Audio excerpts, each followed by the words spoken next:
DKS Talk. DKS Talk ini kita akan ngobrol-ngobrol santai seputar isu-isu yang lagi tren di masa sekarang. Bersama saya Maya Anggela dan teman ngobrol kita kali ini ada Kak Fadli. Silakan masuk. Halo. Halo, apa kabarnya nih Kak? Alhamdulillah baik. Namanya gimana kabarnya? Alhamdulillah baik. Boleh sambil nyantai-nyantai Ya, aja siap, Kak. siap. Oke. Nah, jadi kita kali ini akan membahas tentang isu-isu yang sedang ramai diperbincangkan di masyarakat Kak. Dan tema kali ini yang kita ambil adalah pentingnya investasi sejak dini. Mungkin sebelumnya boleh perkenalan dulu nih Kak. Untuk teman-teman di luar sana, perkenalkan nama saya Fadli. Saya sebagai seorang investment enthusiast di PT Jamrida Kalsel. Saya di sini untuk bisa membantu pertambahan laba yang ada di Jamrida Kalsel. Di sini saya membantu melakukan alokasi dana, menempatkan alokasi dana di beberapa implementasi untuk bisa mendapatkan pertumbuhan laba yang ada di Jamrida Kalsel. Oke, nah jadi kita nih ngobrol sama orang yang tepat. Karena zaman sekarang nih ya Kak, banyak teman-teman anak-anak muda yang umur 20-an ke atas apalagi udah bisa menghasilkan uang, namun sedikit sekali yang bisa mengelolanya. Contohnya habis gajian 2-3 hari, loh kok gajiku habis? Itu akibatnya kemana? Mungkin habis check out barang ya nggak sih Kak? Ya. Kan sekarang kan check out barang udah gampang banget nih. Jadi tanpa disadari uang itu bisa habis. Nah, makanya kita ngangkat tema pentingnya investasi sejak dini bareng Kak Fadli. Oke, iya. Mungkin langsung aja pertanyaan pertama yang akan saya lontarkan ke Kakak. Apa sih pentingnya investasi itu? Investasi kalau dibilang penting sangat penting menurut saya, apalagi di zaman sekarang kita perlu menyimpan dana kita itu untuk keperluan kita di masa depan, mau itu dalam bentuk dana darurat, untuk masa depan anak, keluarga, kesehatan dan lain, itu kita perlukan investasi. Investasi itu banyak bentuknya. Iya. Bisa dalam bentuk investasi barang, tanah, atau tas-tas mewah yang zaman sekarang kita lihat. Iya. Terus dalam bentuk surat berharga, terus investasi untuk diri kita sendiri, kesehatan dan lain. Nah sekarang yang kita ngomongin mungkin lebih ke investasi di pasar modal, khususnya untuk surat-surat berharga. Oke. Nah sebelum kita lanjut lebih dalam, mungkin saya penasaran nih Kak. Kakak mulai berinvestasi atau tertarik ke bidang investasi ini mulai kapan sih? Saya kenal investasi di pasar modal itu mulai dari zaman kuliah. Karena pada saat itu saya backgroundnya pertama kali itu bukan orang ekonomi. Saya lulusan SMK, tapi saya masuk kuliah itu di jurusan ekonomi. Nah di kuliah itu saya ketemu satu mata kuliah yang wah kayaknya ini kalau saya tekunin ini kayaknya keren ya untuk di masa depan saya. Nah di situ ada mata kuliah tentang pasar modal Indonesia. Nah setelah saya ikuti mata kuliahnya 1 semester, saya ikut namanya ada kelompok studi pasar modal. Nah di situ saya turut menekuni sampai lulus, saya ikut profesinya.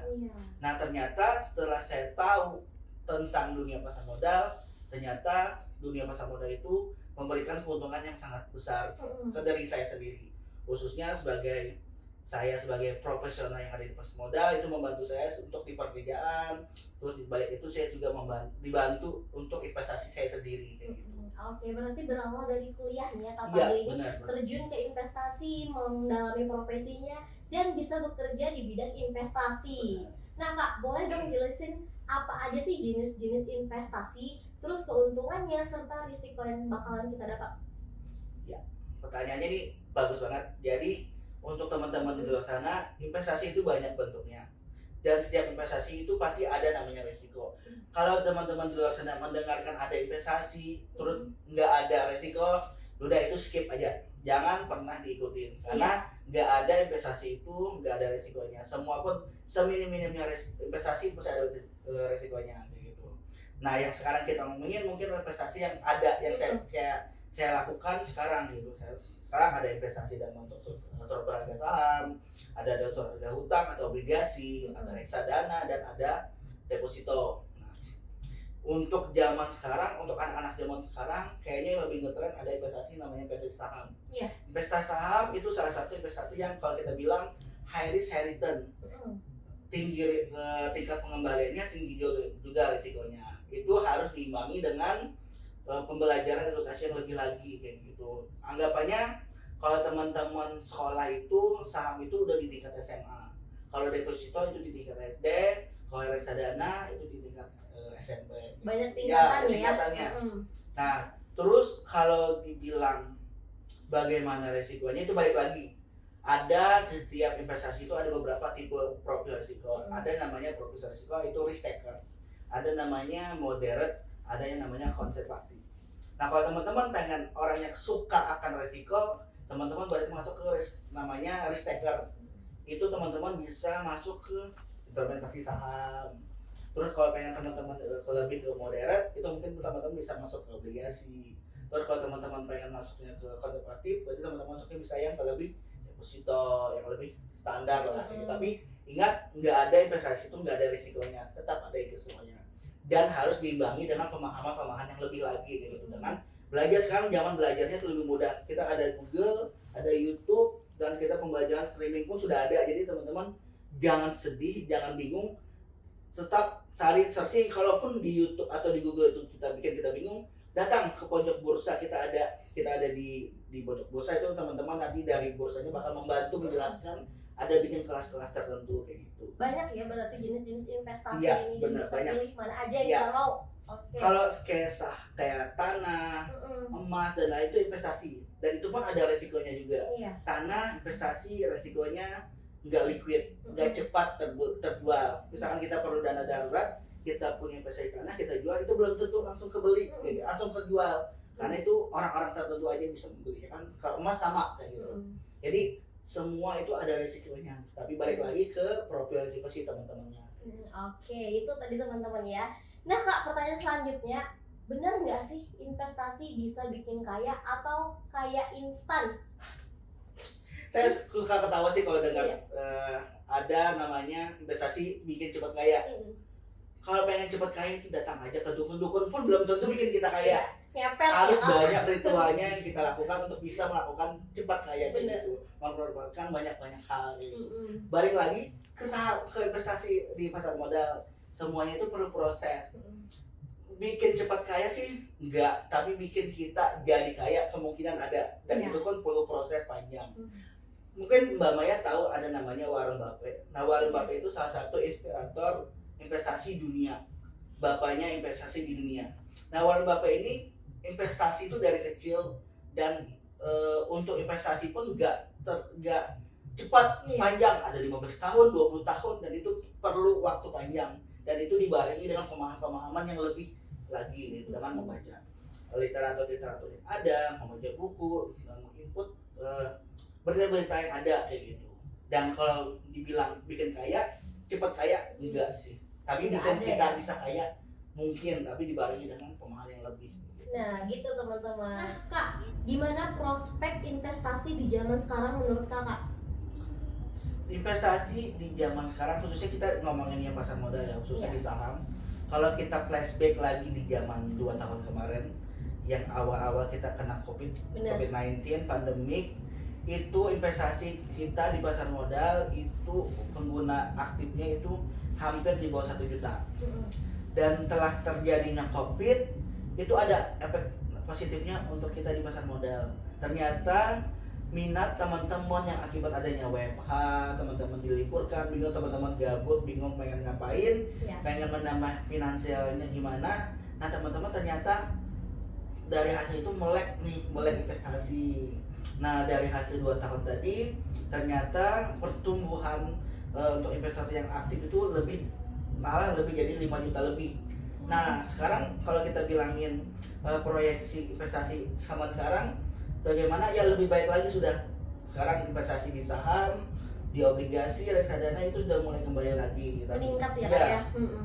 Tapi teman-teman jangan terlalu ikut tren. Tetap harus menjaga keseimbangan secara mental, psikologis sebelum kita terjun ke investasi.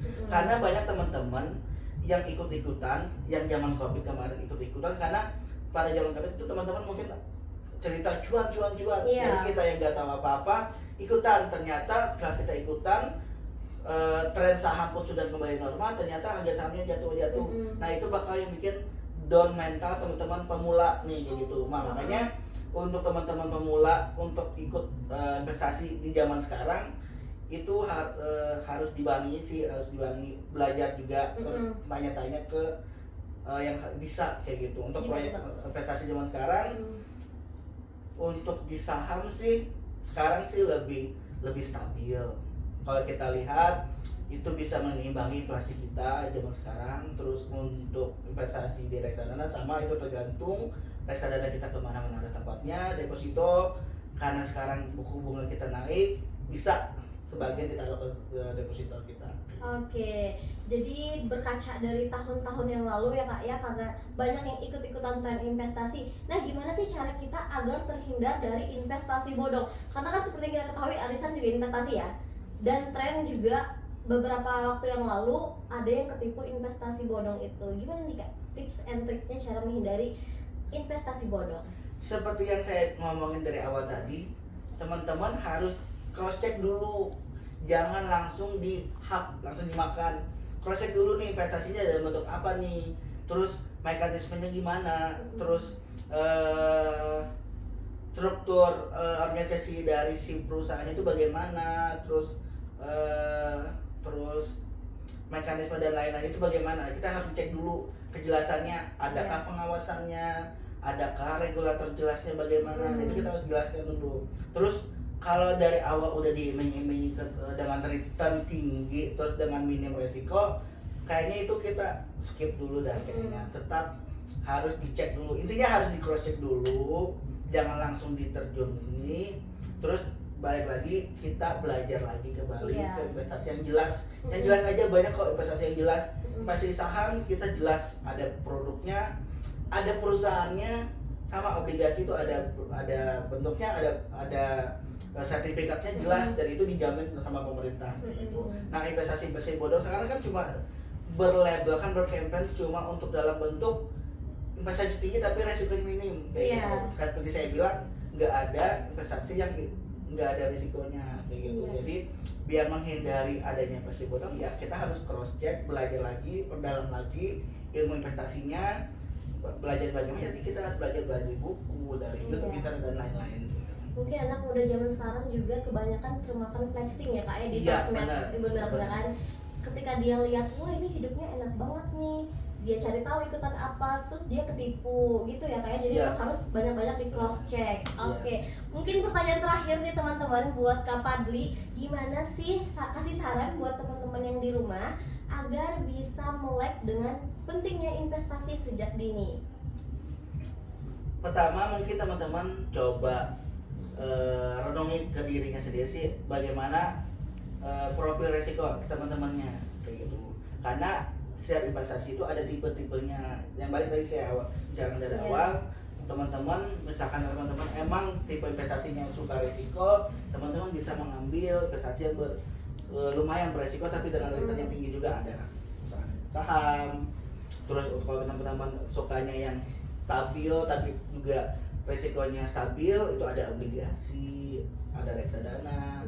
Terus kalau pengen teman-teman yang pengen santai tapi takut pengen uangnya tetap bergerak, ada deposito kayak gitu. Nah, itu teman-teman harus tahu dulu tipe profil resiko teman-teman. Kalau udah, teman-teman cari info dulu investasinya. Sekarang banyak sekuritas, aset manajemen di luar sana yang mengemblemkan dirinya itu sebagai perusahaan yang oke kayak gitu. Nah, dalam contoh oke ini belum tentu semua itu oke kayak gitu. Oke, bagaimana perusahaan sekuritas yang oke menurut saya itu yang memiliki struktur modal yang kuat. Struktur modal kuat itu bisa membantu kita mempercayai diri kita untuk menaruh dana kita di tempat perusahaan mereka. Terus dari itu kita balik lagi harus cari produk investasinya itu yang jelas, yang diawasi dan dijamin sama pemerintah gitu. Pemerintah di sini dalam bentuk OJK sama dan regulatornya yang jelas kayak gitu. Setelah itu baru kita belajar lagi, belajarnya bisa mandiri atau bisa ikut seminar-seminar yang ada di Bursa Efek Indonesia dan kelas-kelas tertentu kayak gitu. Itu aja sih menurut saya. Yang paling penting sih harus siap mental kayak gitu. Jangan pengen cuannya aja tapi nggak siap loss-nya kayak gitu. Baiklah teman-teman, itu tadi pembahasan tentang pentingnya investasi sejak dini. Nah, kita ucapkan terima kasih ke Fadli udah menjadi narasumber pertama kita di episode pertama JKS Talk. Terima kasih. Terima kasih. Baiklah, bersama saya Maya Anggela. Sampai jumpa di JKS Talk berikutnya.